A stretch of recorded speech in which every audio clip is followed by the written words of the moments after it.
Chapter 78. Everyone smiled and chuckled, but Carl Geyer knew it was all a show. Inside of Antoine Clement's fur coat, a 12-inch blade waited to be called upon. Sir William Drummond Stewart wore a brash red military jacket, yet had two small pistols tucked in his pockets. Will they slaughter this poor man? Geyer wondered. The chill of a Massachusetts winter did not bother Geyer, having spent the past several years on the frontier. Nor did it bother Clement and Drummond. Professor Asa Gray, however, did not have enough buttons on his winter coat to shield him from the cold, and by the time they crossed the campus of Harvard University, he was visibly shaking. I kept the botanical specimens stored in the basement, Gray said, until they could be claimed or their owner could be located. I hope you understand how embarrassing this is for me and my university. Carl has more flowers now than he knows what to do with. Stewart playfully rolled his eyes and shrugged. I'm not sure a ship could hold another case. Gray glanced over, almost hopeful. Leaving the collection of botanical specimens would strengthen the esteem of Gray's new department, but Geyer had no intention of an altruistic gesture. Lead on, Professor Gray, Geyer said. While their genial hosts continued to narrate, Geyer felt his own face harden despite the warmth of the basement level. Finally, Gray pulled a canvas tarp away to reveal stacks of crates against a wall. When he opened one of the lids, Geyer found himself looking at a collection of specimens he'd found at distant Lake Tawapadawn, or Lura, as had been carved into the tree. Thoughts of Nicollet flooded his mind, and Geyer leaned against the crates and then slid down onto the floor, covering his head with his own hands as he sobbed. When news of Nicollet's death reached him, he had been 1,000 miles from Gallibrand's hotel, unable to show his respects. Even though Nicollet had died months earlier, seeing the lost collection of specimens hit hard. Come, Professor Gray, Stewart said. Let's give Carl a few moments of privacy. Show me the rest of your department, and we can make arrangements for the transfer of Mr. Geyer's collection. Antoine Clement stayed, and when Geyer finished mourning, he looked up at the dispassionate face of the giant Métis. How did this happen? Why did this happen? Clement knelt down beside him and lowered his voice to say, They thought that your plants hid something of greater value, so arrangements were made to reroute the wagon from St. Louis to Wisconsin. It wasn't until they arrived at Detroit that they discovered the crates contained only plants, so they were given to Henry Schoolcraft, who donated them to the University of Michigan's new science department, and later followed Professor Gray here to Harvard. Schoolcraft stole them? Clement shook his head. Yes and no. Don't worry about it. You will take your collection with you back to England. You're not coming with? Publicly? Billy and I are both leaving America, but privately, we plan to finish what Professor Nicollet started. Clement patted the crates. We'll get to the bottom of this. Chapter 79. Rome no longer held any majesty for Peter de Smet. Vatican City still commanded reverence, but the Capitoline Museum inspired awe. But after standing upon the top of the world, de Smet returned to Europe, a changed man. He sipped his little cup of cappuccino, glanced over at the white obelisk that looked like a naked pine tree, and watched the crowd passing by on the Piazza Venezia. Even though the Capitoline Museums dominated the horizon, memories of the Canadian Rockies dwarfed the man-made structures of Rome. A tall, thin man in a wool jacket suddenly appeared out of the crowd and sat down across from him at the little table. Conrad Simmons. The man across from him had a narrow face, but appeared vibrant despite his thinning gray hair. Out of his priestly robes, Simmons looked like an ordinary commoner, instead of one of the more influential men in Rome. It's good to see you, Conrad, de Smet said. I did not expect to return to Rome so soon. Some matters are best discussed in person, Simmons shrugged, and then extended his hand. So, Reverend de Smet, you have traveled the vast continent of North America. Tell me about your latest travels. I have a report written up, Would you like it? No, I suppose I already know about your exploits in the upper Missouri, along with the actions of the Order of Eos. So did this Mr. James Sinclair find the fabled Undine at the end of the Long River?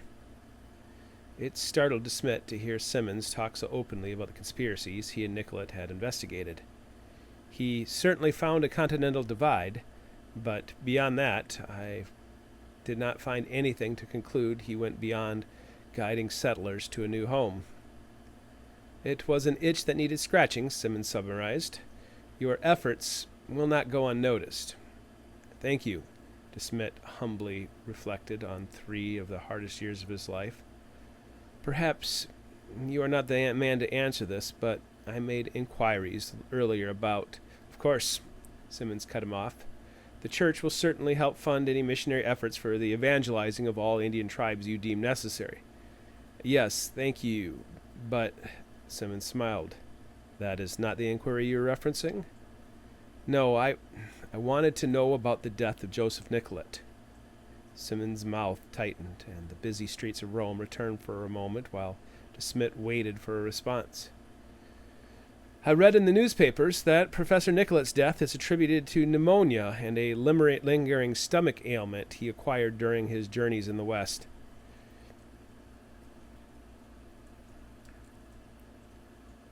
Simmons coyly answered. DeSmet had been thousands of miles away from Gallibrand's hotel when Nicollet fell ill, unable to help or investigate. Davy Faribault told him the rest, including suspects. I read similar news, but I also know the symptoms he displayed could also be the result of more nefarious causes. Professor Nicollet was a beloved and respected man. Who would benefit from his death? Surely you must have your own opinions on the matter. Nicollet wanted to return to the frontier in order to finish his studies into the customs of the Chippewa and Sioux. The United States is driven by the belief in manifest destiny. If these liberal minds do not value the lives of the indigenous tribes, why would they think twice about removing the son of a watchmaker? DeSmet nodded in acceptance. If Nicollet did find more than just a map, if he actually found what he set out to find, the effect of such a discovery would create confusion and chaos. There are some who would rather kill one man than to allow such a discovery to happen so publicly. Are you suggesting the Catholic Church would kill him just to sweep this discovery under the rug? Simmons asked, his eyebrow raised.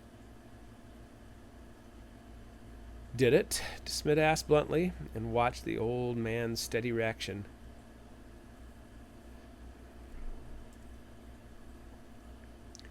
I know Nicollet entertained at least 3 Jesuit priests from Georgetown and Whitemarsh during his last 2 months of his life.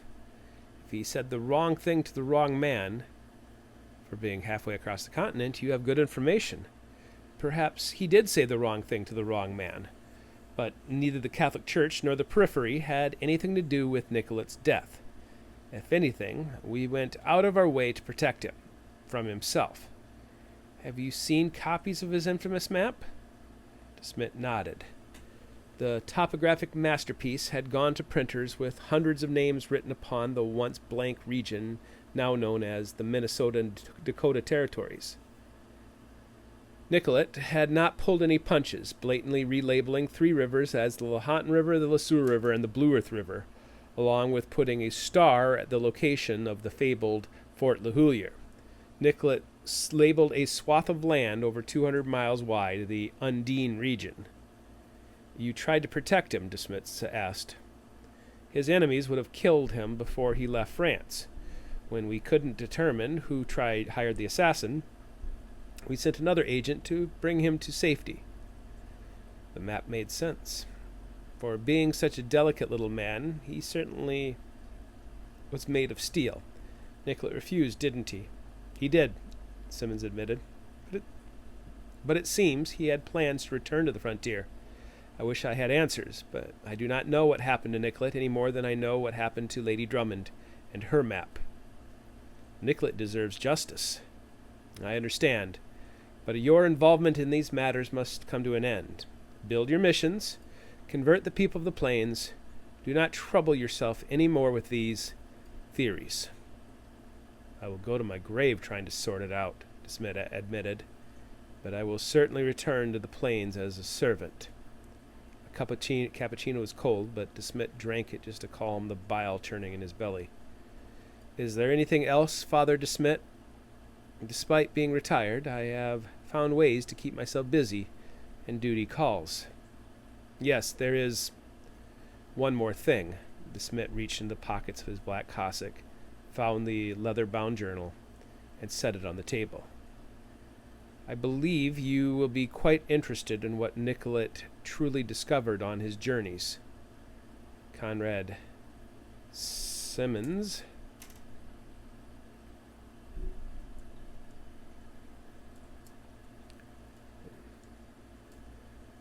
forehead wrinkled as he studied it. What is this? It is his personal journal. One of his friends brought it to me shortly after his death, Desmet explained. I know his friends are not affiliated with the Periphery, but I do not believe they will let matters rest. While I promise to not seek vengeance for the death of Nicollet, I cannot speak for his friends. Have you read this? Conrad Simmons asked. I have. It begins the day Lady Drummond died, and it ends with him looking forward to another expedition. Nicollet was not withering away with pneumonia. He planned to finish the task you'd given him. Do you know where he planned to go? Simmons asked. I have a general idea, Desmet admitted, but only Nicollet knew the specific location.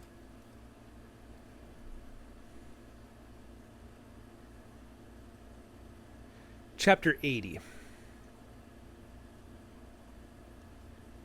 The city of Detroit began as a stopping place for the Anishinaabe during their spiritual migration referred to as the Seven Fires. After leaving the shores of the Atlantic, the Anishinaabe had followed prophecy and providence to Montreal Island and Niagara Falls before a young hunter found the sacred Migi shells that identified the third stopping place.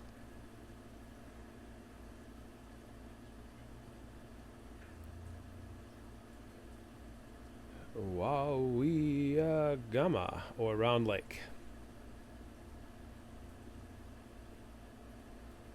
Round Lake later became known as Lake St. Clair.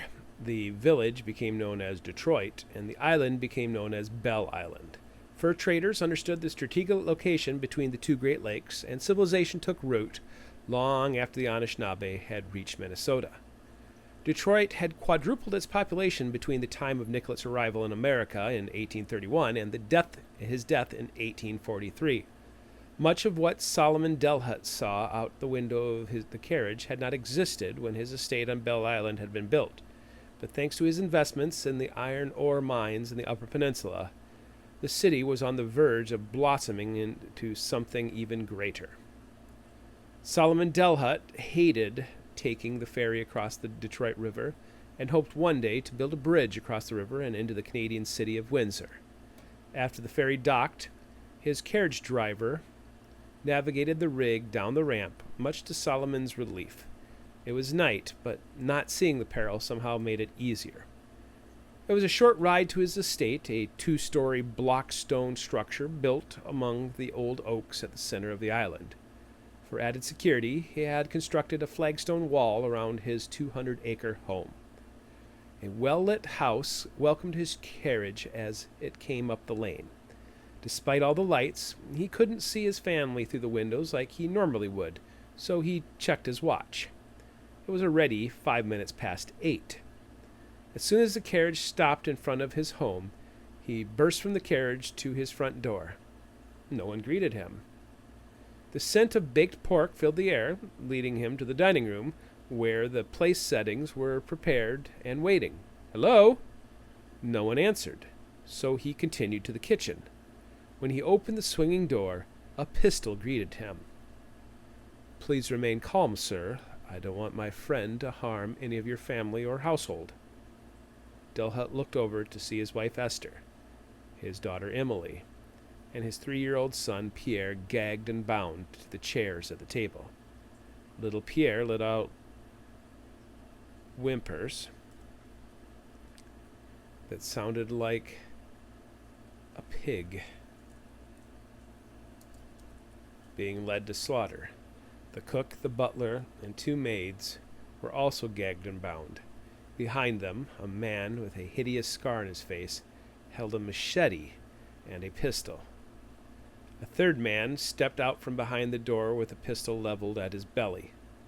"Stick out your hands." In just a moment, the towering giant had his hands wrapped with rope, which then wrapped around his arms 3 times. "Do you see that man over there with the mangled face?" the slender man with the mustache asked. "He saw his entire village butchered in front of him when he was a child. He'll not hesitate to kill each and every last member of your family if you don't cooperate. Their lives hang in the balance. If you give us the right answers, they might be spared. Do you understand what is happening?" Delhut nodded. "Good. Let's go to the dining room, where we can talk in private," the mustached man said. The giant joined them as he was led to the prepared table, where they sat him down. "We're here to ask you questions about Joseph Nicollet." "Nicollet?" Delhut felt a convulsion ripple through his body. He'd hoped the 3 men were only thieves looking to rob him, but the mention of Nicollet meant something far worse, and the thought of the scarred man with the machete filled his mind. Seeing his hands shaking involuntarily, Delhut tried to control his breathing, forcing himself to take deep breaths and release them slowly. "I am paterfamilias. Act like it. Nicollet, it can't be." "So you know the name Nicollet?" Delhut nodded again. Nicollet had powerful friends. "Who has come to avenge him?" The mustached man nodded. "That is a good start. Before we get to the heart of the matter, let's find out if we can agree on a few basic facts. When Nicollet first came to Fort Snelling, he was delayed for months. Who was your man at the fort?" A Scottish accent. "Stuart? Thank God. Perhaps I can reason with these men. Hank Sibley worked for my father, so we knew he could be trusted with basic instructions. He informed us about Nicollet's arrival." "Us?" Stuart pressed. "At worst, Stuart is a periphery agent. He is not a periphery agent. He is not my true enemy. Schoolcraft knew about Nicollet also. Both had orders to keep him from exploring the upper Mississippi. Yes, Sibley eventually relented once you arranged for a spy to accompany the expedition. Who was your spy?" "I don't know. Sibley made the arrangements." Stuart pointed to the big man with him. "You're going to have to do better. We are committed men. Surely you know that." "It was a cook." "Maxwell?" the giant asked. "That sounds right." Stuart gestured, and the giant walked back to the kitchen to switch places with the scarred man.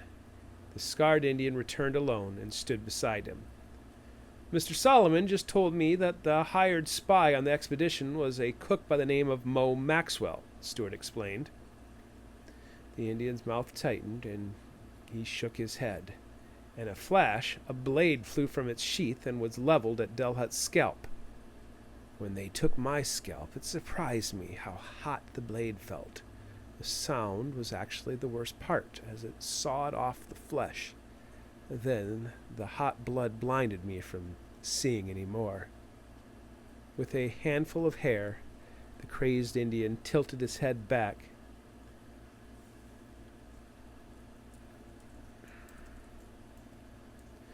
until their noses almost touched. "I know who you hired to kill Nicollet." "Kill Nicollet? No. No one was hired to kill Nicollet. The cook was paid to see where Nicollet went," Delhut repeated. "Why do you think we're standing in your house right now? We know who your men were." "Give him time, Jim," Stuart said. "He's just coming around to the idea that it's all over. He needs to decide if his secrets are worth the lives of his family. If you know who I am, then you know how this whole ordeal began. It began with you, didn't it? You see, Mr. Delhut, we're going to get answers we need from you. It all depends on how many of your family members you're willing to see murdered before you give us the answers we want.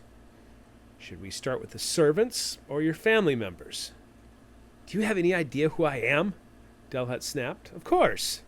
You're Solomon Delhut, secret member of the Order of Eos, to which my uncle, William Drummond, once belonged.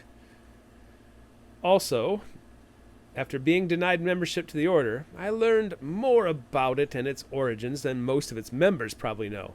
I know you were responsible for the death of my aunt. Your aunt? You're easing our conscience with every lie. Lady Margaret Drummond. Her death brought Joseph Nicollet and I together, and Nicollet's death has brought you and I together. I had nothing to do with her death. In fact, Stewart backhanded Delhut, bringing a sudden sharp pain and then a dull throb from the cuts his own teeth made against the soft flesh of his mouth. Blood filled his mouth, leaving him no choice but to let it drip down his chin and onto his clean floors. We'll get back to my Aunt Maggie in a bit. Now, a wealthy man like yourself, with all of his connections, you certainly understand why we won't be bringing any of this to a court of law. So, for the sake of propriety, let me continue with the evidence that has been brought us here today. William Stewart pulled an envelope from his pocket and opened it to reveal a dried plant. Schoolcraft! That pompous fool has brought these men into my house. Thanks to my fierce-looking friend, Stewart continued, we learned what happened to Geyer's wagon when it left Fort Snelling. But we never understood where it ended up. Professor Nicollet knew, but his good nature kept him from seeing the worst intentions in others. Nicollet believed Sibley was his ally, but Sibley was the one who arranged for the wagon to be stolen and sent here to Michigan. But instead of standing in Schoolcraft's dining room, we stand in yours. Do you know why? Schoolcraft should have burned the contents of the wagon when they proved worthless. Have they already tortured Schoolcraft? Then Stewart produced a metal container, which he opened and sprinkled its contents onto the pool of blood in front.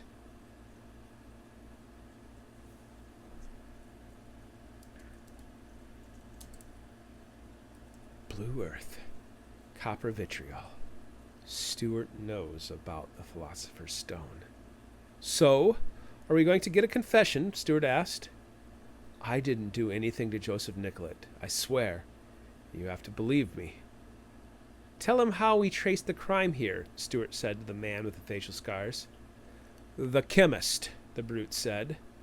He left the 3 blue earth samples, 2 of which had containers that belonged to Joseph Nicollet, and the third was labeled Charles T. Jackson. He was there the day Nicollet died, and even seemed motivated to save him. But he was already your man, wasn't he? Charles Jackson never would have hurt Nicollet.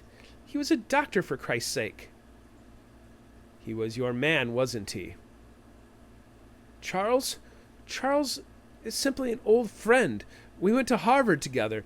I have nothing to do with Nicollet's death, I swear. We'll discover the truth later. Right now, we're just getting to know each other. We're just making introductions. I'm only explaining why we're here. I'm thankful my fierce friend had the foresight to not murder Dr. Jackson right after the funeral, Stewart explained. Luckily, our patience paid off. We investigated this chemist enlisted by Nicollet, and he led us right back to you, who rewarded his services by appointing him as United States geologist for the Lake Superior Land District. What was Jackson hired to oversee? Copper production, the scarred Indian answered. Delhut found his heart pounding in his chest, finally understanding why the men stood in his dining room. Jackson? No, you've twisted the facts. Jackson had nothing to do with Nicollet's death.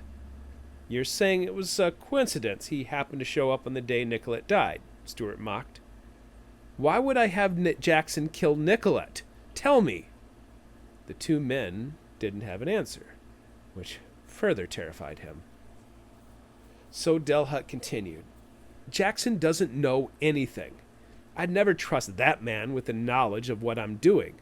A few years ago, I had him do an analysis of geology in Nova Scotia, so he knew my interest in copper. It was Joseph Nicollet who approached him at some sort of scientific assembly. It was Nicollet who gave him the copper vitriol samples." "Why did Jackson go to you after Nicollet was dead?" "For the same reason you're here today. He saw Nicollet as a friend, and like you, realized there might have been some foul play involved. 2 of the samples were unlike any vitriol samples Jackson had ever seen." "So you had him killed?" Delhut had heard enough, so he cut right to the heart of the matter. "Don't you buffoons understand? I wanted Nicollet to lead me to the Philosopher's Stone." A calm came over him as he openly confessed his secrets in front of his enemies. "I realize you are my enemy, but you must believe that I had no interest in killing Joseph Nicollet." "Then why did Henry Schoolcraft hire someone to kill Nicollet on his return from the point?" the Indian asked. "Schoolcraft? Schoolcraft didn't hire anyone to kill Nicollet. Once he realized he couldn't keep him away, we decided he could find it for us." "Do I need to dig up the corpse of the assassin and shove his rotting skull in your face to refresh your memory? Or would you like to visit him immediately?" "Tyope, hold on a minute," Stewart said, and then asked Delhut, "So who killed Nicollet?" "My first instinct was that the church had him killed," Delhut answered. "Yet here you are threatening the lives of my family. I wish I had an idea, but I do not. It's as much a mystery to me as it is to you." Stewart was not convinced. Then an idea flashed in Delhut's mind. It was an absolutely abominable idea, one that would cause his ancestors to roll over in their graves. Yet he had no other choice. Tied up with their mother in the kitchen, Delhut's children mattered far more than secrets and relics. "Before you do anything you'll regret," Solomon said desperately, "I need to show you something. Something that will prove my innocence." Chapter 81. Pierre Delhut sat beside his mother, tied to a chair, closely studying the intruder that paced around the kitchen. Unlike the other Indian, who had fierce scars on his face, the tall one seemed more graceful than menacing, and when he flashed a smile, his chipped tooth made him almost appear comical. The tall Indian had flashed his broken tooth when he first appeared in the doorway, and now he held him in the crook of his left arm, and the whole time the other men rushed through the house. Even as they were tied to the chair, his mother, sister, and house staff, the tall Indian had patted him on the head. One of the strangers stepped into the frame of the back door to ask, "Everything under control?" The tall Indian calmly nodded. From the dining room, he could hear his father talking with the scarred Indian and the mustached man who seemed to be the leader. Pierre counted 4 other masked men, along with the 2 Indian and mustached man. The masked men waited outside in the darkness. What do these men want? Pierre wondered wide-eyed. Why are they here? The dining room grew silent. From the sound of the footsteps, the 3 had gone into his father's study upstairs. The sound of boots upon stairs echoed through the house, and a moment later, the front doors burst open from the inside. Voices. Then the scarred Indian returned to the kitchen with one of the masked men beside him. "You need to see this," he said, and the tall Indian with the kind face left to be replaced by one of the men wearing a mask. Chapter 82. When Antoine Clement entered the study, Solomon Delhut was under a chair, with a crossbar pinned against his throat. Stewart sat in the chair, allowing just enough space so Delhut could breathe. Jim Tyope ignored the violent scene and pointed out the alchemist's map to Clement. "We found it?" For 15 years, Clement had heard all about the stolen map, and the mysterious treasure it described. It was the reason the Scottish nobleman had wandered into the West. It was the reason he'd abducted Joseph Nicollet at knife point from his hotel room in St. Louis. It also brought him to the Middle East on a journey that caused him to rethink everything he once believed. It's smaller than I imagined. Some sort of transparent film protected the ancient map, but Clement immediately recognized the features. All along the edges were drawings of the sun, moon, stars, and constellations, with notations that only a man such as Joseph Nicollet could have found meaning. The writing used characters that occasionally looked like modern letters, but gave him no clue on what was written.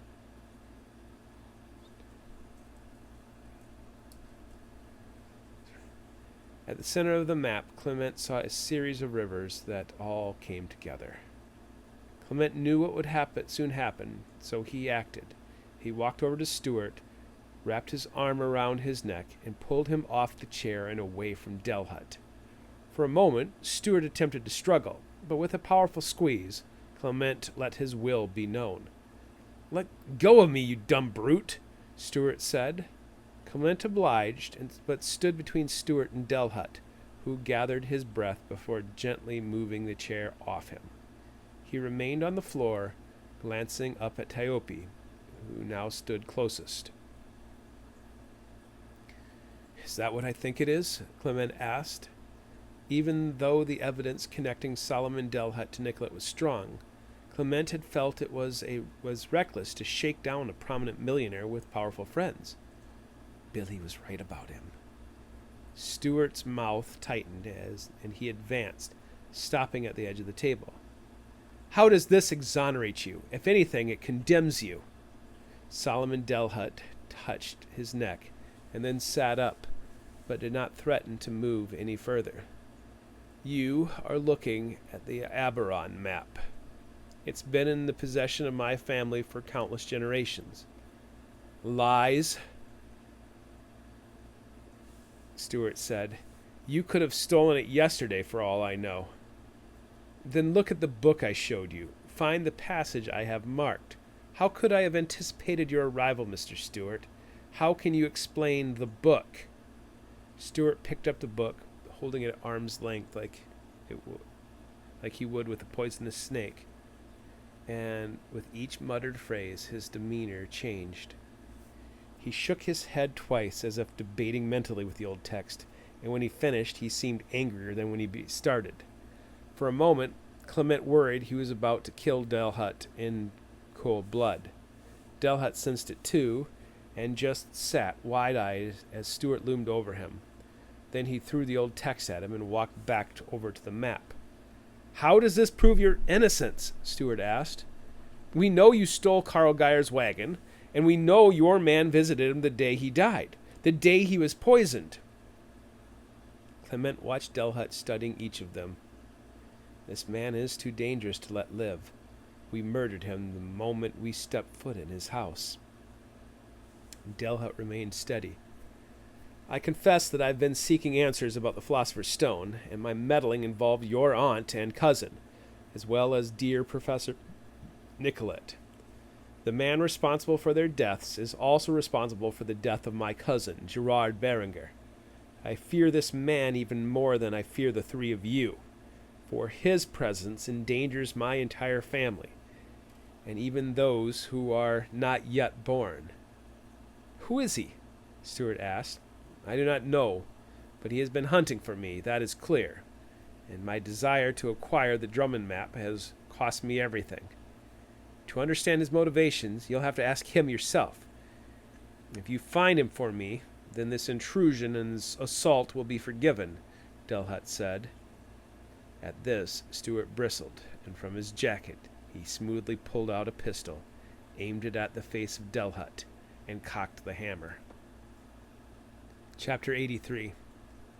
For 4 centuries, King Solomon's temple was the resting place of the Ark of the Covenant, and also the center of worship for the Hebrew people. Archaeologists confirm biblical accounts of the first time period with an analysis of abandoned jewelry, burnt stones, and arrowheads dating from the Babylonian period. The only information on the first temple is the Tanakh, which credits a joint effort from King Solomon of Israel and King Hiram of Tyre with the temple's construction approximately in the year 950 BC. According to the Book of Deuteronomy, the original command given by God concerning the Ark of the Covenant is that any altar dedicated to the Lord should be constructed of unhewn or uncut stone. Although neither the Bible nor the Tanakh explicitly describe any stone-cutting process in the creation of Solomon's temple, the contradiction birthed a legend found in the Gemara, the Talmud, and Midrashim about Solomon's shamir, a substance able to cut through and disintegrate stone, iron, or diamond. By the time Christian crusaders returned to the Holy Lands 2,000 years later, Jerusalem and Solomon's temple had been destroyed numerous times, but the legend only grew.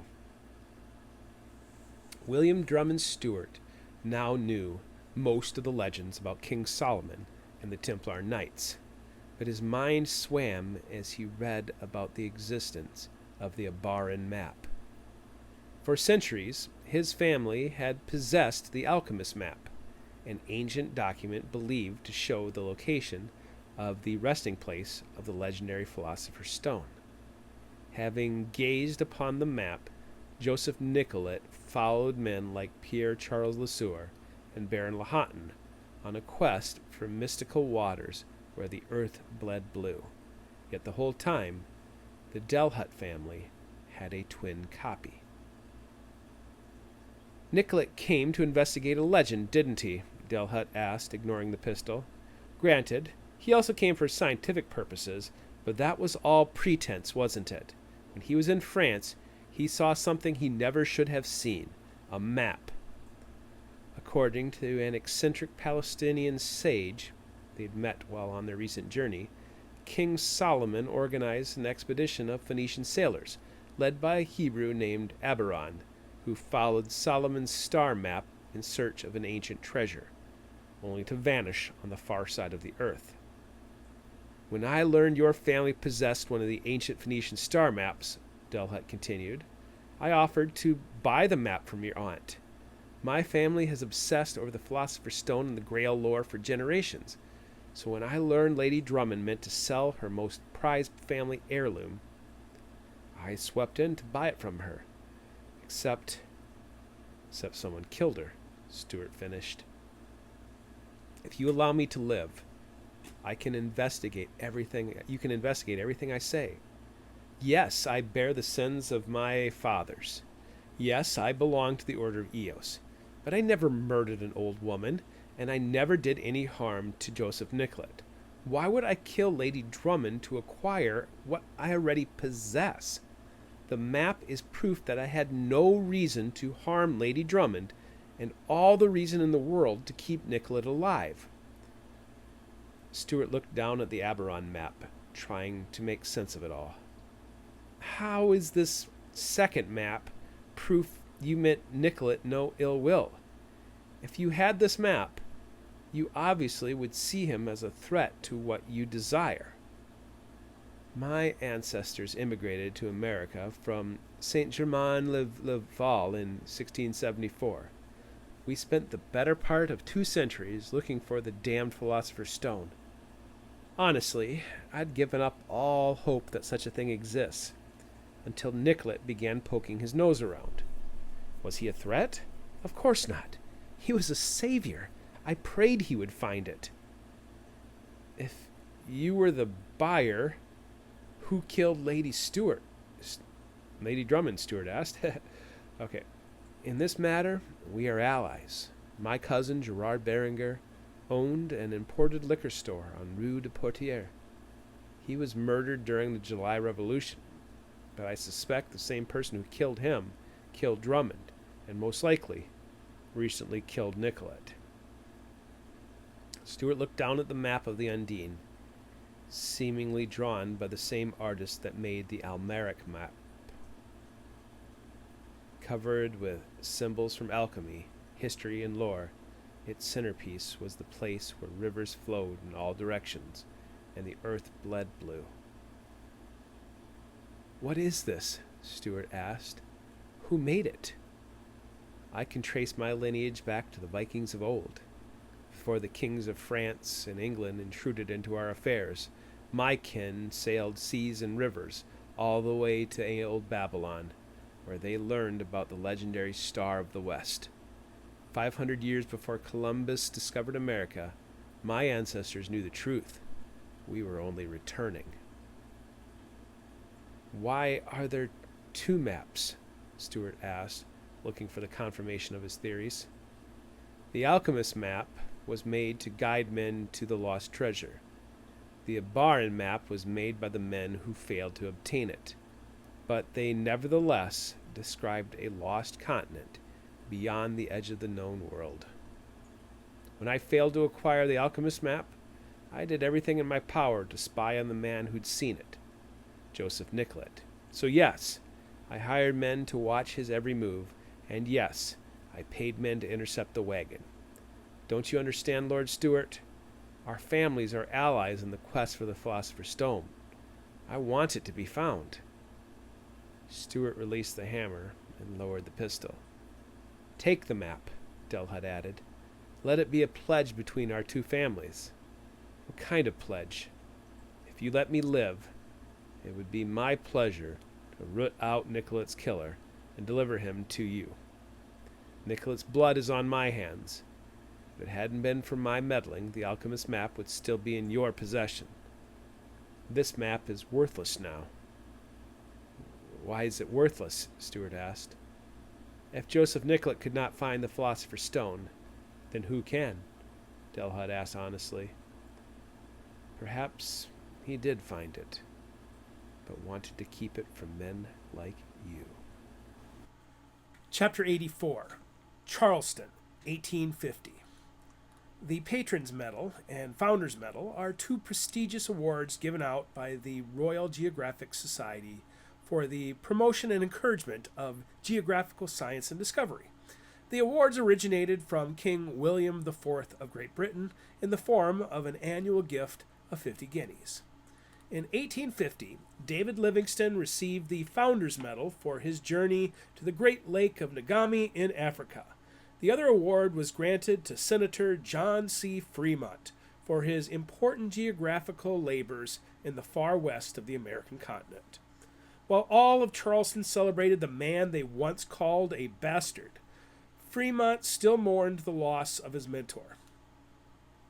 During his speech, he tried to honor Nicollet by crediting him for taking a chance on an eager mathematician and included a couple anecdotes about their expeditions of 1838 and 1839. Unfortunately, the crowd of vampires only wanted to ask about Fremont the Pathfinder, the man who'd mapped the West and helped win the Mexican-American War. Jesse Fremont managed the flock of bloodthirsty well-wishers, steering him from group to group. Only Nicollet believed in me. Where were these fine people a decade ago? Finally, a military officer stood in front of Fremont, vigorously shaking his hand. "Senator Fremont, it is a pleasure to meet you. I also had the opportunity to participate in an expedition with Joseph Nicollet." "You did?" Fremont asked, now paying even closer attention to the man. In a way, he looked to be almost a mirrored image of himself. He wore a military uniform with the rank of major, and his hair and beard were flecked with gray. His cheeks bore distinctive smallpox scars despite his attempts to cover them with his beard. "How do you know Nicollet?" "I was hired to bring him to the headwaters of the Mississippi River. We were rescuing a missionary and his wife during an Indian uprising." "You were stationed at Fort Snelling." "I was, under Major Tolliver. I was transferred out to Fort Union by the time you arrived at Fort Snelling in 1838. "Daniel Lyons?" Fremont asked. "Nicollet spoke of me?" Lyons asked, looking pleased. "No, not Nicollet." Fremont suddenly felt a knot twisting in his stomach. "You made quite an impression. Are you stationed here in South Carolina?" Fort Sumter. After serving for 4 years out on the frontier, I managed to get a comfortable position here in Charleston, my home. I supervised construction of the new fort. Fort Sumter, Fremont repeated. You know, Nicollet requested you to be part of his later expeditions, but you could not be located. Lyons put his hands on his hip and shook his head. Ah, yes, well, I was reassigned to the upper Missouri after Fort Snelling for a year or so, and then I spent a winter in Mexico City. Jesse sensed the conversation went too long and returned to his side, prompting Fremont to follow his wife to the next conversation. Nicollet meant a lot to me, Major Lyons. Before I leave Charleston, we should meet and discuss our experiences. That would be wonderful, and an honor, Lyons said with a smile. You now know where you can find me. Yes, and so will Kit Carson. Chapter 85. Fort Sumter is built upon an island that sits off a peninsula protecting the port of Charleston. To reach the city, ships must pass between Sullivan's Island and the port, where the channels narrow to less than a mile. With its high seawalls, Fort Sumter acts as a gate for any ship passing by, and the cannons are strategically placed to sink any ship entering or leaving the bay. Although technically built on an island, Fort Sumter has a narrow land bridge that exists just below the water that connects it to the mainland. The engineers who built the fort knew that the swampy delta that formed the peninsula would act as a natural obstruction during any attempts to take the fort by land. While John C. Fremont waited in an anchored boat, he studied Fort Sumter, wondering how he would attack it if given the order. He placed the deck of his boat anchored in the channel of the Stono River while he watched the small rowboat cross the shallow swamp from the quiet fort. He could not remember the names of the two men who rowed, but he could recognize the stern, square face of the man at the prow even in the dark, Kit Carson. It had been a decade since Carson confronted him at Fort Pierre, looking for a man who had brought disease into his life. When Fremont saw a bound and gagged Captain Daniel Lyons in the belly of the rowboat, he wondered, am I delivering justice, or am I a cold-blooded murderer? After 2 mapping expeditions and serving with Carson during the Mexican War, Fremont would have done anything for his trusted friend, so he stood at a distance as Carson and the other frontiersmen forced a confession out of Captain Lyons. Lyons told a story that supported Carson's long-held theory. With the mighty Sioux and dozens of smaller tribes standing in the way of manifest destiny, the choice was either military invasion or something far more subtle, disease.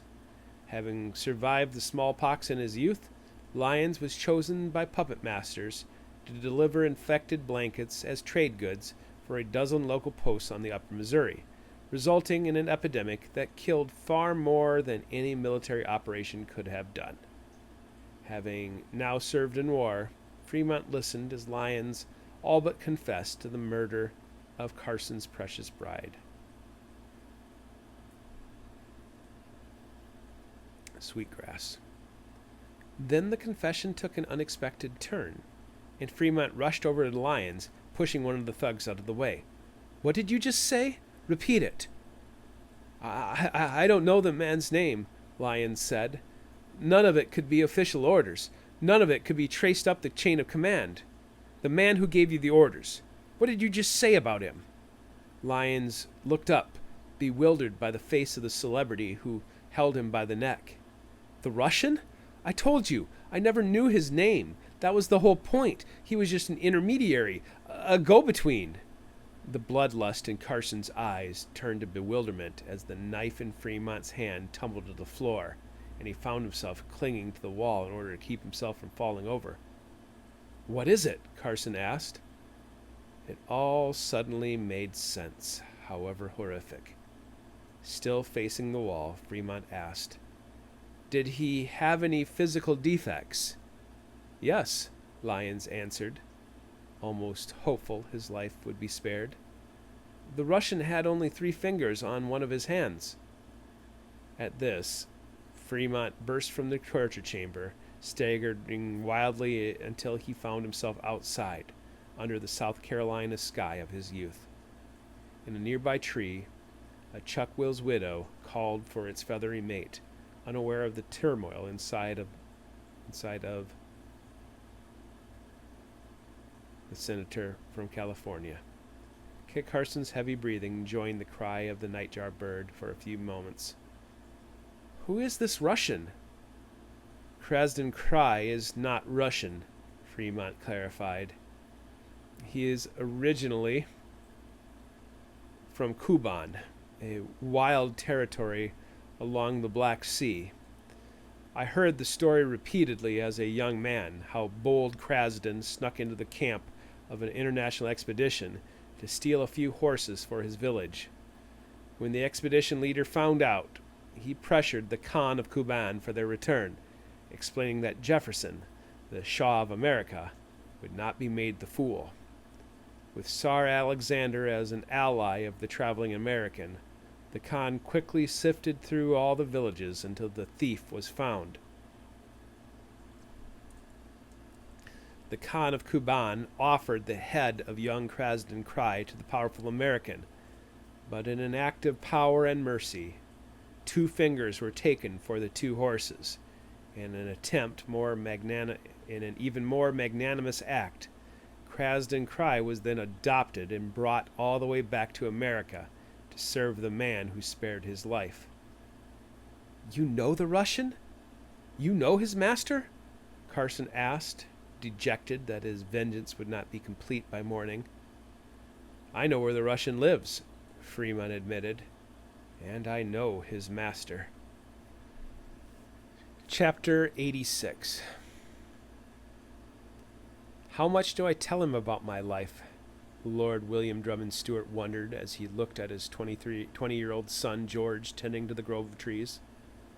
All over Mirthley estate, he brought reminders of his time on the frontier, including the trees, paintings, exhibits, stuffed beasts, fish and fowl, and the chapel he'd built in memory of Nicollet. "I left 20 years ago, and now George is about to follow in my military footsteps as a Highlander, yet I am dwarfed by even larger imprints."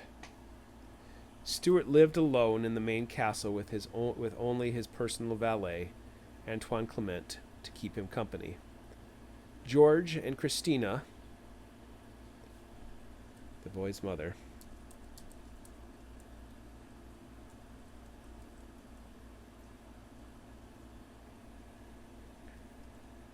lived in the cottage, but like the rest of his family, he kept them at arm's length in fear of faceless reprisal.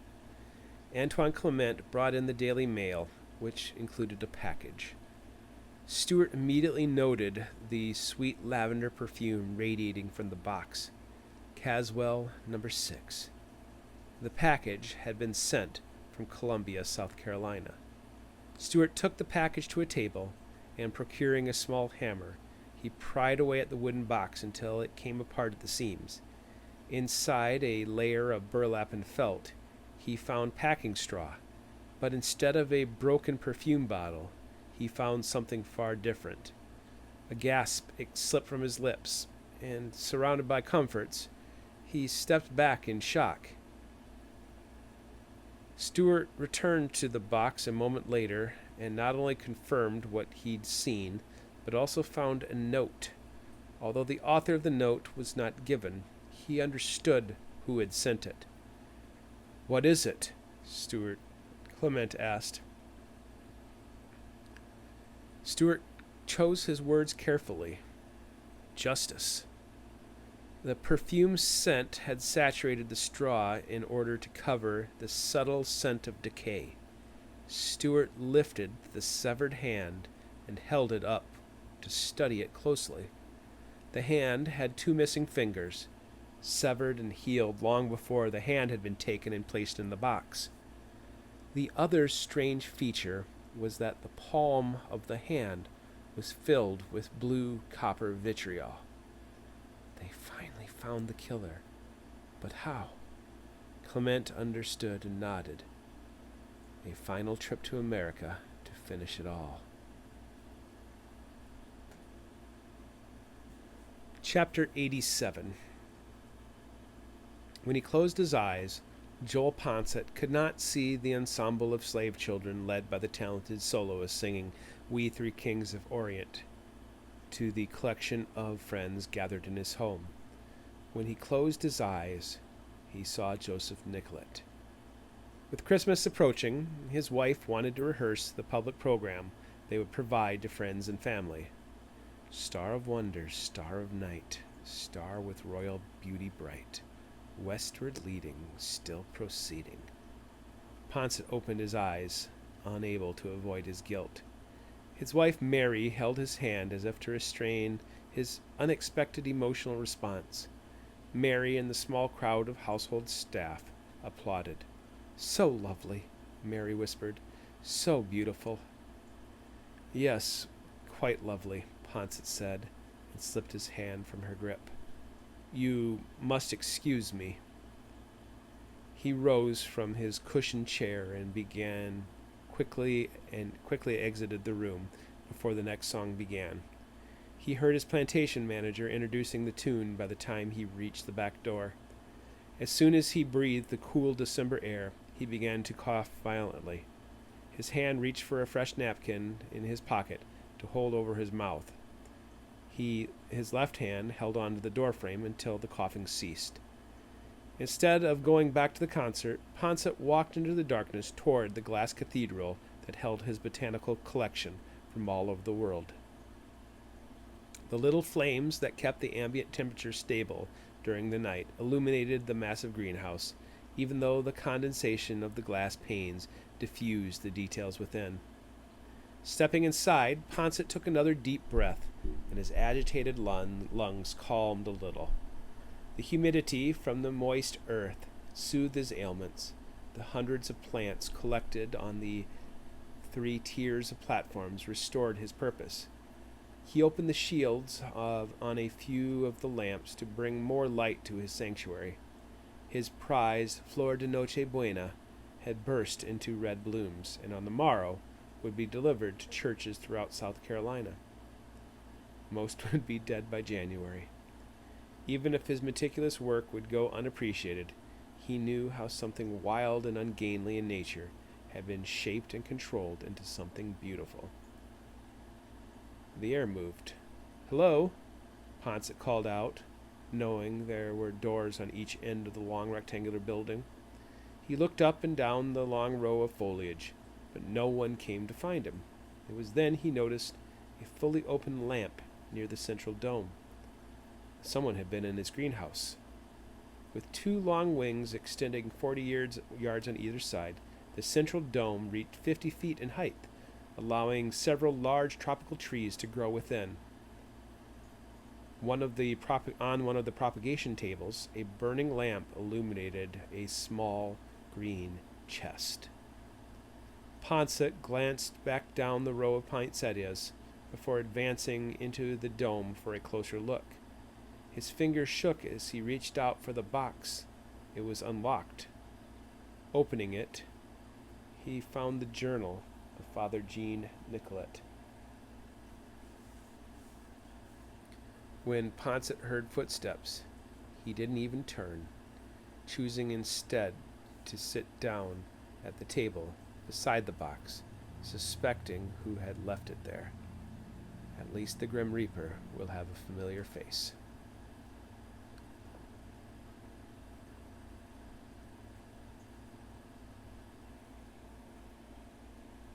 Chapter 88. Joel Poncet understood what was happening when he saw Fremont waiting between 2 rubber trees with a knife in his hands and a pistol at his side. "He most likely thinks I am a villain," Poncet decided, and turned to see if others waited in the trap. "What brings the governor of California territory to my home?" "Actually, I'm a senator now, which is why I have traveled all the way back to the East Coast, to represent the interests of California." I was told you were staying in Washington, D.C. with the Bentons, Poncet said. I am. Officially, I am not here right now, am I? Yet the prodigal son has returned, Poncet forced a smile. You've grown a beard. Fremont nodded. The pistol concerned Poncet the most. He gave thought to shouting for help, but he doubted his cries would be heard in the mansion from within the greenhouse. If he ran, however, the pistol shot might be heard, assuming Fremont's aim would go astray, which was doubtful. I honestly hoped you would feign ignorance, Fremont added from where he sat. Part of me wanted to believe you were the kind philanthropist who raised me up from nothing, just like one of your plants. But this could not be overlooked or ignored. I am not quite sure what conclusions you have reached about the discovery you have in front of you, but I can assure you I continue to be a philanthropist whose concerns are for the future of humanity. You are like the son I never had, and everything I have done is to make the world a better place for the next generation. Is that how you justify the murder of Nicollet? Nicollet? This is about Nicollet? He died of pneumonia years after years of hardship out on the frontier. How can you blame me for such a thing?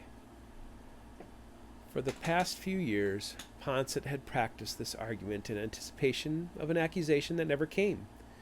Before he could use logic against his accuser, another man stepped into the light.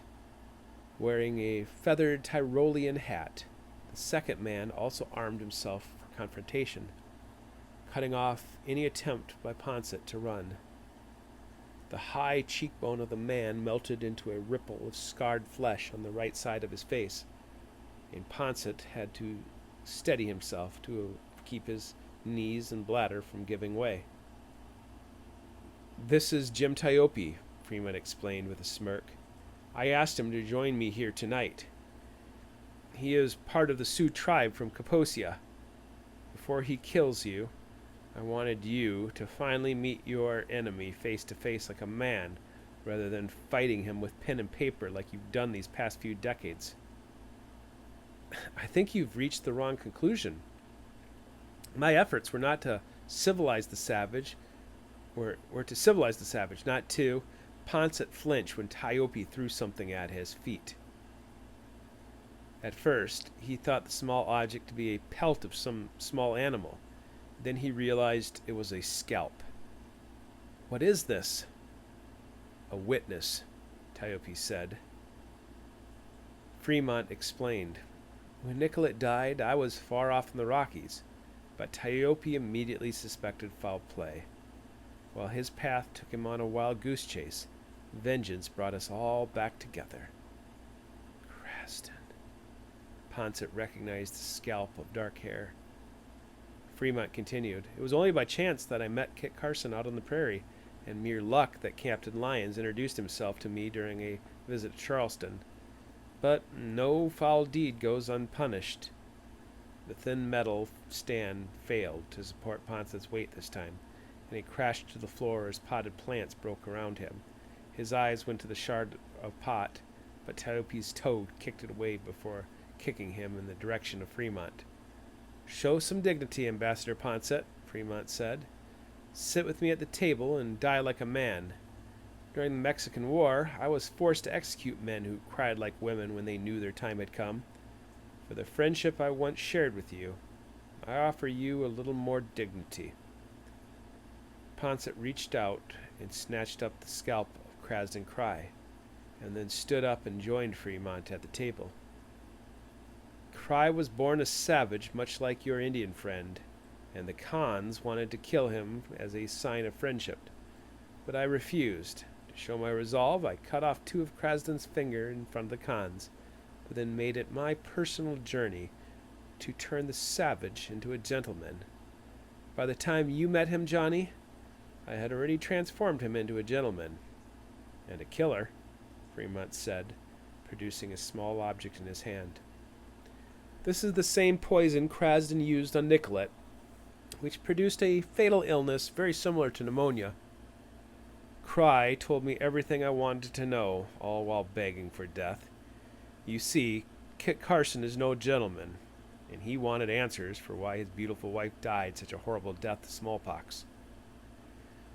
My sins have come back to haunt me. Ponset's fingers reached out and touched the dark hair upon the scalp of Cry, as if offering an apology. Fremont continued. Cry talked about almost killing Nicollet in Paris, and then again on the road to Charleston, the very same day I met Nicollet. He arranged for a Cajun to kill Nicollet, who almost killed Stewart instead. He even talked about Nicollet's cook, who was hired to keep him ill enough to keep him ill.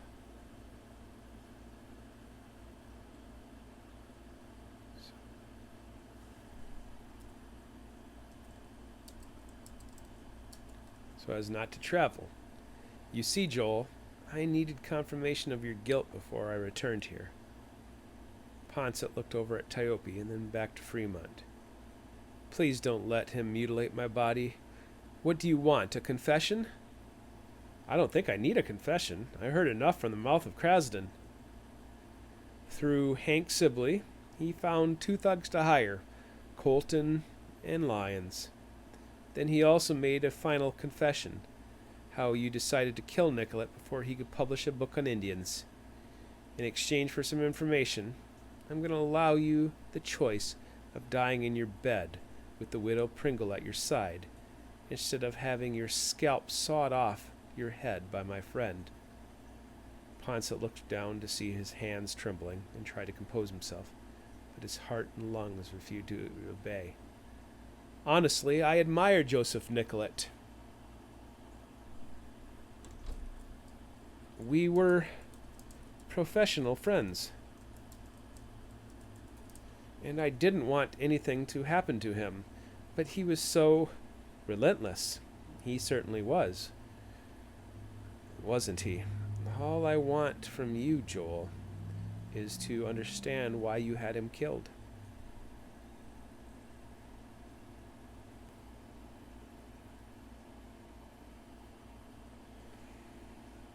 Chapter 89.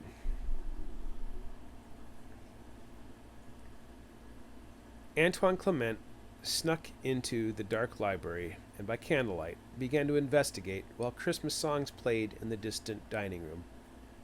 From Fremont's description and Cry's confession, he knew where to find Ponset's most prized possessions. Behind a secret library panel, he found a safe, precious artifacts, and a metal cylinder. He twisted off the end cap to find a soft velvet interior holding yellowed paper covered in a clear protective film. Kneeling on the floor on the small room, he carefully unrolled the paper. The alchemist's map, the cause of all this madness. Sliding it carefully back into the metal tube, he rose, closed the library panel, and extinguished the candle.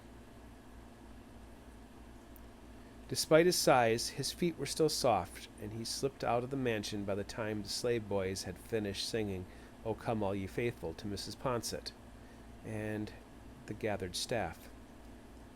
Once outside, he turned away from the mansion and the greenhouse.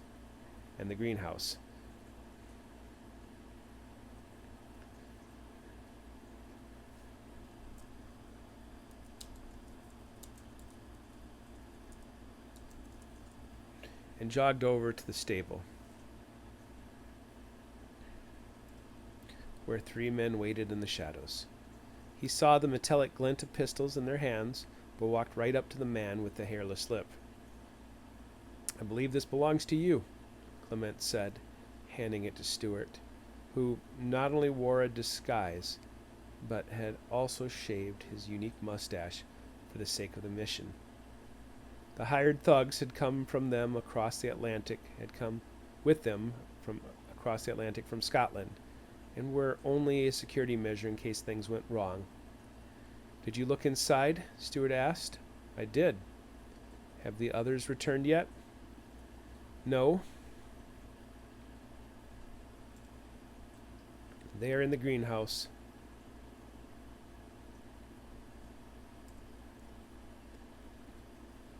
With Poncet. I have no idea what's taking them so long. Let's go pay our respects to a dying man, Clement said. Stuart nodded in affirmation and turned to the thugs to say, Prepare the horses. We'll be leaving shortly. Still holding the alchemist map in his hands, Stuart crossed the dark yard of the Poncet plantation. As always, Clement followed at his heels. I die surrounded by lesser men, Joel Poncet fumed internally as he tried to give the barbarians an explanation of his grand plans. Don't be coy, Johnny. Did you ever find the Philosopher's Stone, or was it a dead end?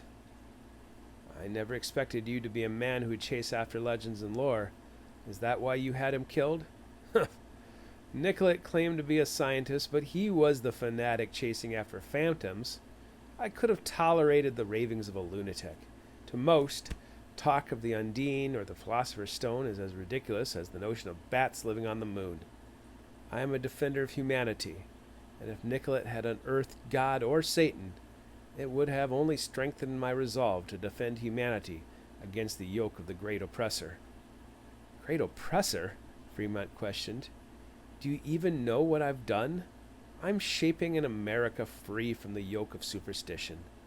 To do this, I needed to be rid of 3 obstacles: the Catholic Church, monarchies, and the secret societies built upon lores and lie. But you are a Freemason yourself, which is how I investigated legends that have made grown men chase after phantoms. So that is why you killed Nicollet? Ultimately, I did not kill Nicollet because he went chasing after the lapis elixir, but when he threatened our manifest destiny, I could not let him stand in the way.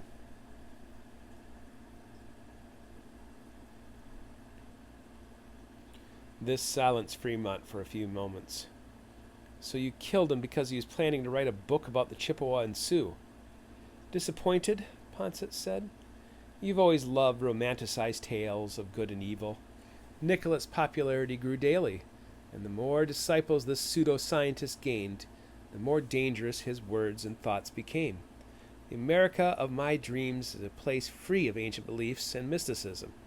Nicollet not only would have emboldened the ancient regime, but also would have preserved the cultures of other savage races who are an obstacle in our path. Fremont cocked the pistol. This is how Mary will find me, with a bullet hole in my head. He thrust it forward, but did not fire. Instead, he aimed at Tiope, who held a deer antler knife in his hand. Poncet felt hot urine pool in his chair and began to run down his leg as Fremont's pistol prevented the plunge of the knife. The Indian snarled and reluctantly lowered his knife. I think it is time for you to make that choice before Jim makes it for you, Fremont said, and released his own captured breath. Do it for your wife, I beg you. You do understand I have leukemia? Poncet asked, first looking down at the glass container and then at the eyes of his former protege. I will be dead soon. There must be a reckoning, Taupe said as he sheathed the big blade. All 3 men flinched when the air shifted within the greenhouse. For a moment, Poncet foolishly thought about running or wresting the pistol from Fremont, but his captors were far younger and stronger. 2 more men, also dressed in black, cautiously approached. One was a towering métis, and the other held a 3-foot tube. You found it, Fremont said. Yes, the brute said. Do you have your answers? Fremont shrugged. Ambassador Poncet said Nicollet was a boulder in the river of manifest destiny.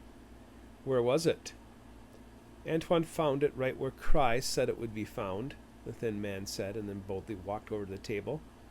I'm Baron William Drummond Stewart, you piece of shit. Then the Baron slapped him.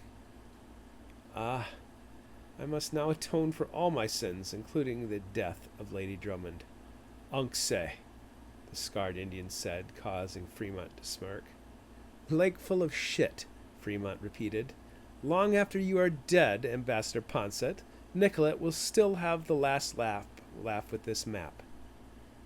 Do you even know what the Almaric map is? Stuart asked.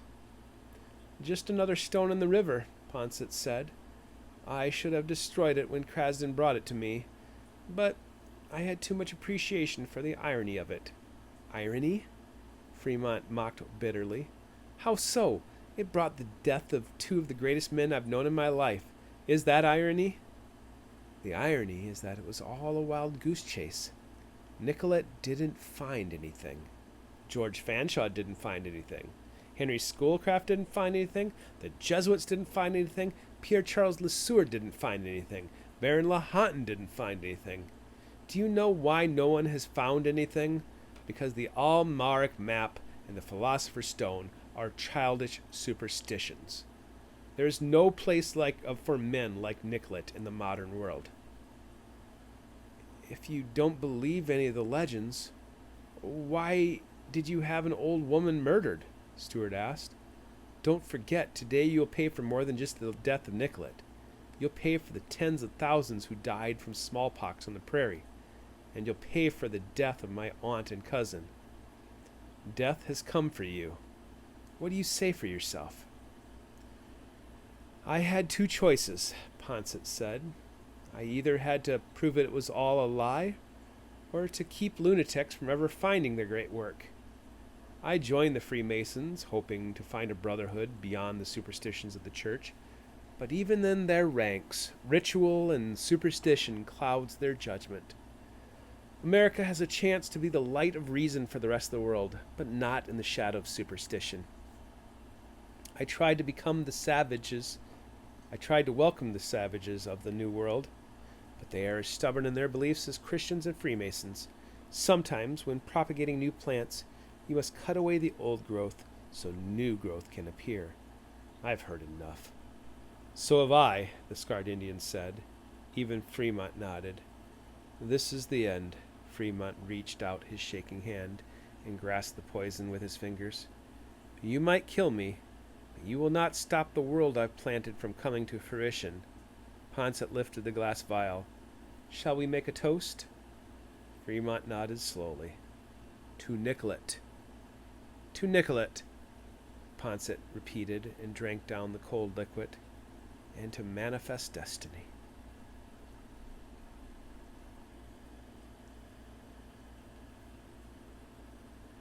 Epilogue. High above Lake Manitou, the Wintermaker rose in the night sky. The human-shaped constellation, with its distinctive hunting belt, marked the arrival of winter, although the leave-falling moon had just ended and the freezing-over moon had just begun. Ojig, the fisher cat, who'd once fought against the Wintermaker in an epic battle over the seasons, floated in the northern sky. And somewhere in the River of Souls, my father Shagobay floats also. Nanaconan felt the warmth of his small fire as he gazed up at the stars. He found Kiohatan Nanak, the star that does not move, and remembered how Nicollet and his father had talked about Mang the Loon, which held the North Star. Nor in the sky, however, could he see the Serpent Star, the comet that had brought Nicollet. Did we fail? Or was Nicollet not the one from prophecy? The Serpent Star had come when Nanaconan was just a boy, and now he was a man, already past the age he should have taken a wife and started his own family.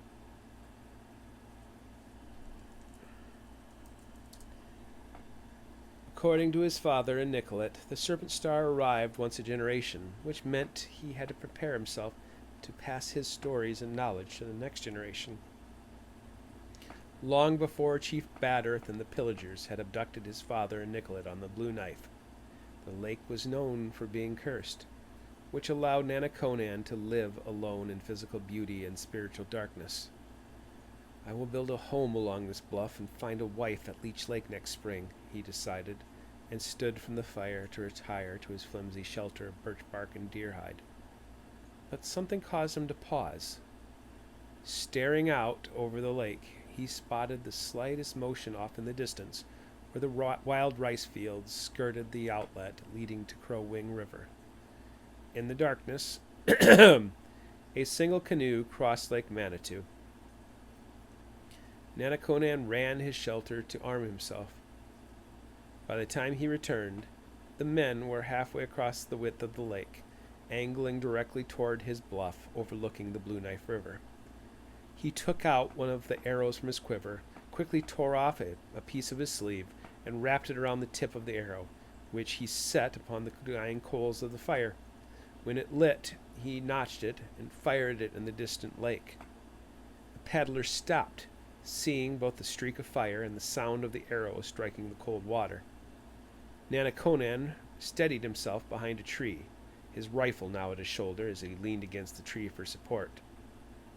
Put a hole in the canoe, and Lake Manitou can do the killing for me. We seek Nanaconan, son of Shagobay, the Midday. It was an American voice.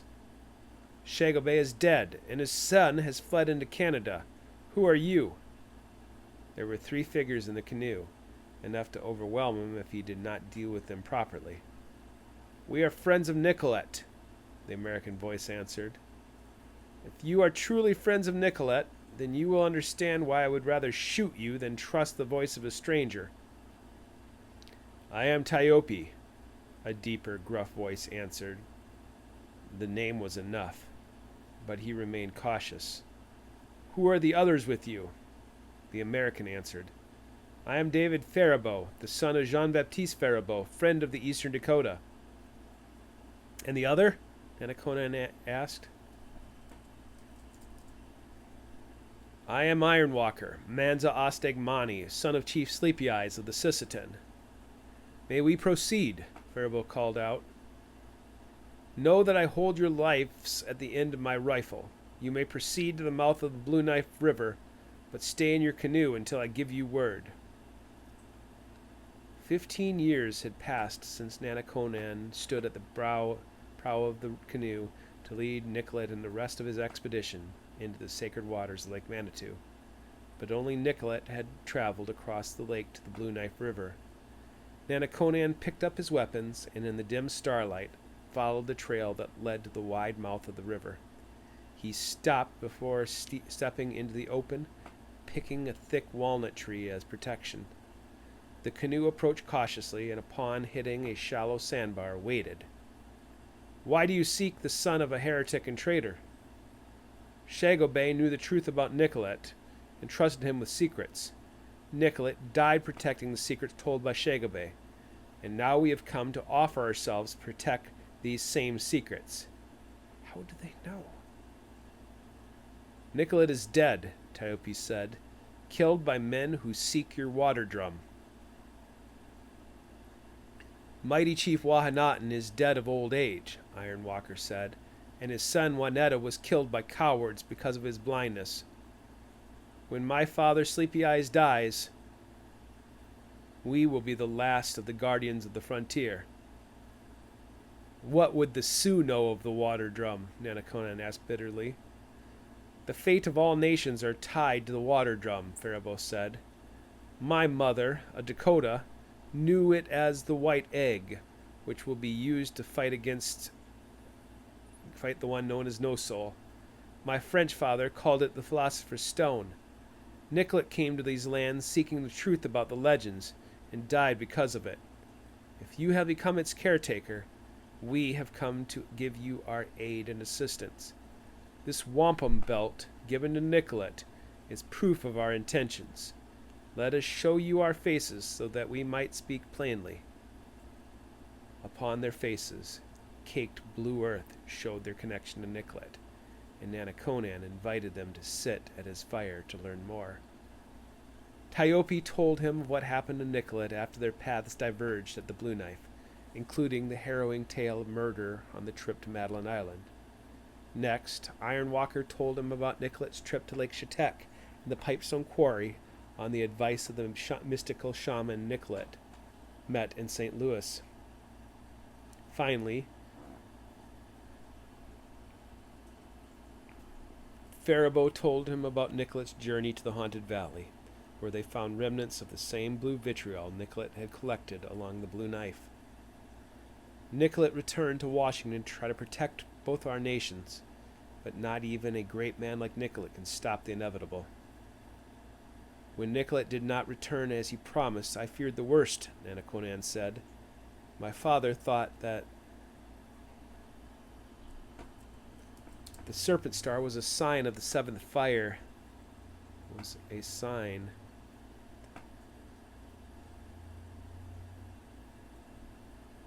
Thought the serpent star was a sign that the seventh fire had come to an end. He believed Nicollet was the boy with strange light in his eyes. If not for Nicollet, our nations would have gone to war again, leaving the tattered land to be taken by the Americans, Tiope said. Wise Chief Wahanaten spoke of the same burning star bringing others like Nicollet in previous generations. He might not have been the one to wield the stone, but he did his part. The serpent star, Faribault said, comes every 75 years, and perhaps the next one will bring another great man like Nicollet to guide the way. We will be old men by that time, but we must decide what to do today. What is there to decide? Nanaconan asked. The three men looked at each other indecisively. Faribault started. We have powerful allies. The strength of the Black Robes has been restored, and all I need to do is speak the word to Father de Smet, and he would send men from the Catholic Church to our aid. Tiope added, Brunia, who you knew as an honorable man, has a wealthy, powerful friend who understands what your father Shagobay protected. But the secret of the water drum only passed into the possession of the Chippewa when the burning star came in 1759. Before that, it was guarded by the Dakota, until a Frenchman found it in 1682. The four of us must make a decision, Faribault said. Do we fight against the future, like the Tzaptonans, or do we make peace with it, like Sleepy Eyes suggests? Do we choose free will or fate? It seems as if your decision has already been made, Nanaconan said. You've come to steal it from me, with or without my permission. The men did not respond for a few moments, and Nanaconan felt the weight of his knife at his side. Nicollet went to his grave wondering if he'd found the legendary philosopher's stone, Tiope said. He is the reason we are here today. Tomorrow, with your permission, we want to search the place where he was abducted by the pillagers. And if I do not grant permission? Tiope smirked. It does not matter now, does it? Your return to this place has confirmed everything, even without holding the proof in our hands. Nanaconan looked back to the stars, to the River of Souls, the Wintermaker, and Ojig, the Fisher Cat. Then tomorrow I will show you the truth, and you will depart in peace, and leave me to the fate destiny has chosen. Even though the bleeding star was no longer visible, it followed an inevitable path, already beyond the rings of Saturn and the frozen blue of Neptune, where it would slowly turn for another glimpse into the world of men.